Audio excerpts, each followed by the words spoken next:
Okay, so today we're going to be talking about the origins of religion, a topic that you guys know is near and dear and passionate to my heart. So, merely state facts.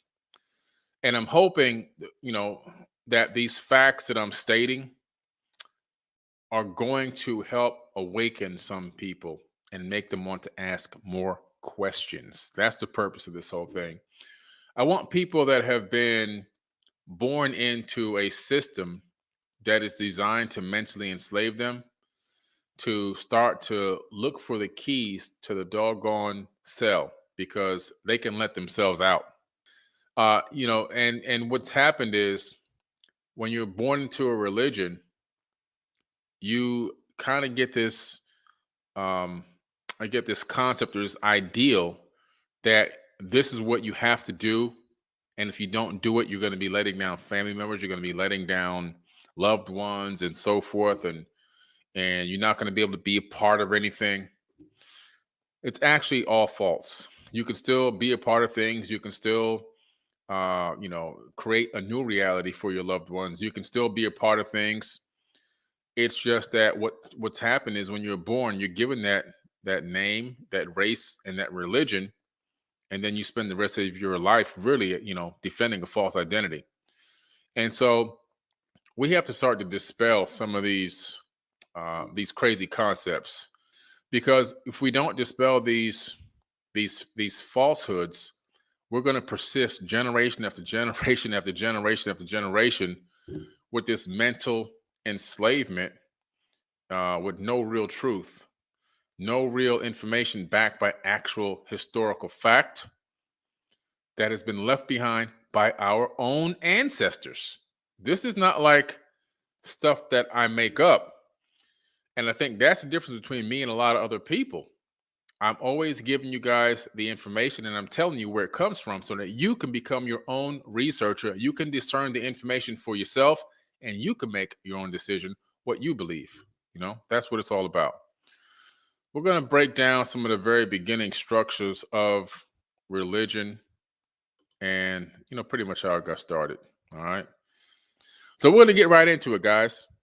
The origins of religion. All right. You got your tea? What you're looking at here is a Melanesian cargo cult. Cargo cults are known literally all over the planet.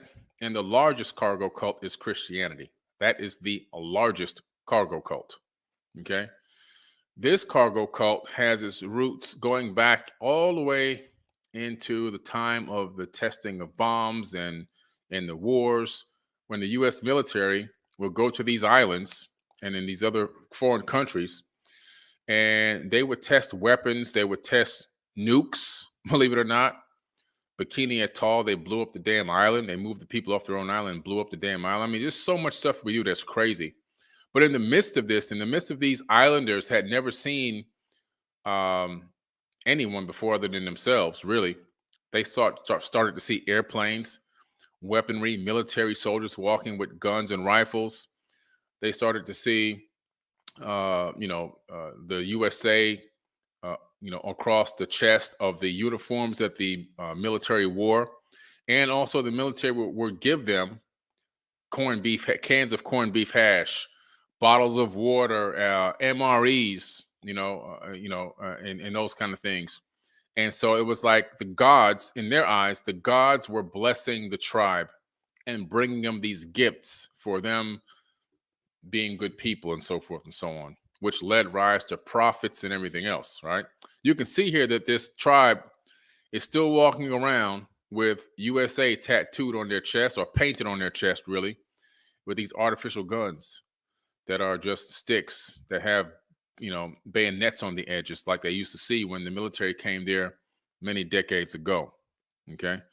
So what happens when an advanced civilization meets a less advanced civilization, the lesser advanced civilization, it looks like this civilization is magical. They don't understand technology. And what do? We deify them instantaneously. They're deified. That's it. They're gods. They have to be gods. There's nothing else. There's no other thing it could be. These are gods because we don't understand their technology. Let's look at cargo cult. Let's look at the term itself. The reason why I'm reading this and I add this stuff in is so that you guys don't say, oh, man, he's just making this stuff up. No. This is from the Anthropology Encyclopedia. Cargo cult. The term appeared in 1945 at the end of the Pacific War. Anthropologists rapidly embraced the neologism to label Melanesian social movements that had come to their attention during the colonial era, which began in the region in the second half of the 19th century, as well as post-war movements that captured ethnographic attention. A Southwest Pacific example of Messianic or millenarian movements was once common throughout the colonial world, and the modal cargo cult was an agitation or organized social movement of Melanesian villagers in pursuit of cargo by means of renewed or invented ritual action that they hoped would induce ancestral spirits or other powerful beings to provide. In other words, what they're saying here is once these military soldiers started coming to the island with this cargo, in other words, these cans of these MREs and these cans of corned beef hash and bottles of water and soda and all this other kind of stuff and clothing and things, that's what they call cargo. And they thought that by calling on the ancestors, they can make these gods return and bring them more blessings. Okay. Sound familiar? Does it sound familiar to you?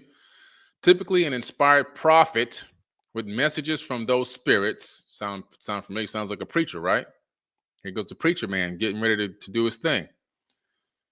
Inspired prophet with messages from those spirits persuaded a community that social harmony and engagement in improvised ritual, dancing, marching, and flag raising, or revived cultural traditions would, for its believers, bring them cargo. Okay? So what they're saying is this guy would then become the leader of the cult. He would become like the prophet, right? He's the pastor, the preacher, whatever you want to call it. And he is leading the dancing, the ritualistic dancing, the marching, raising of flags, and so forth and so on, basically in honor of these gods, so that they would bring back more cargo to bless the tribe. Okay? That was the whole thing behind this. This has happened so many times around this planet, you can't even count. I mean, I'm talking going even all the way back to Rome, when Rome encountered, back in the Roman era, when they were a super kingdom on the planet. And their technology to us right now would be damn near Stone Age. But to the people of the era, they were super high tech.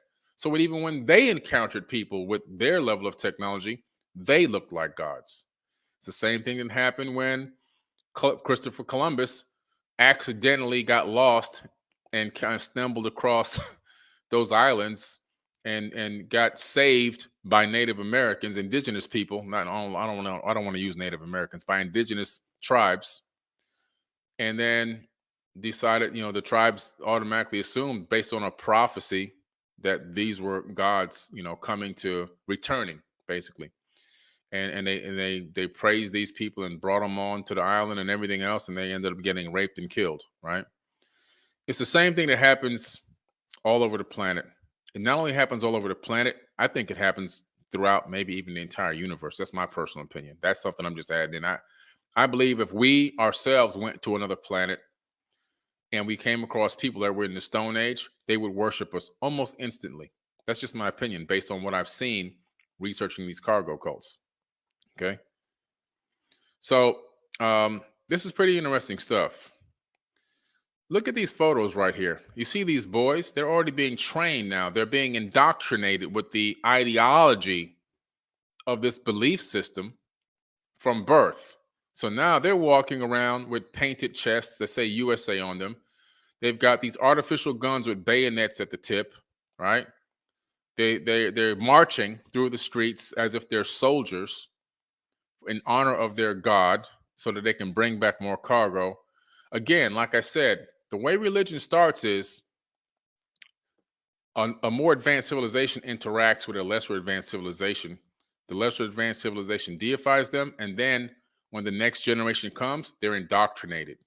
They're indoctrinated into this system, and personal inflections are added to the myth. Thank you for watching Billy Carson, Origins of Religion. My name is Ahmed Mustafa Ahad. Please like, comment, subscribe, and remember to watch part 2, linked in the description. And I also have a playlist with all the videos featuring Billy Carson and forbidden knowledge. Thank you. Have a wonderful day.